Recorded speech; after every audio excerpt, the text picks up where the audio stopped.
សូមស្វាគមន៍មកកាន់ហាង Go Sport Shop បងប្អូនត្រូវការទិញសម្ភារៈប៉េងប៉ុងដែលមានគុណភាពល្អសូមអញ្ជើញមកហាង Go Sport Shop ថ្ងៃនេះដែរលោកគ្រូណែនាំឈុតសេវត្តម៉ងឈុតអាវធំនិងខោជើងវែង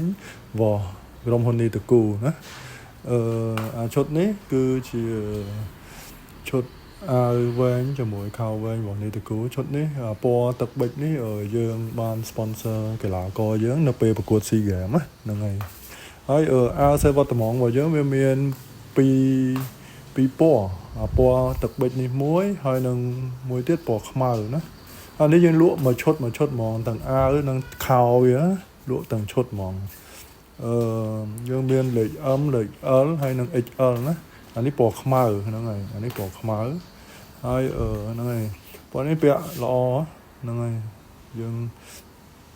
original មកពីប្រទេសជប៉ុនហ្មងណាអាវឈុតហ្នឹងអាវនឹងខោជើងវែងហ្នឹង original ពីប្រទេសជប៉ុនហ្មងហើយតម្លៃវា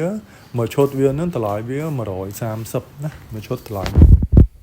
ពណ៌ណាក៏បានដែរពណ៌ខ្មៅក៏បានពណ៌ទឹកប៊ិចក៏បានណាបងប្អូនហ្នឹងហើយអញ្ចឹង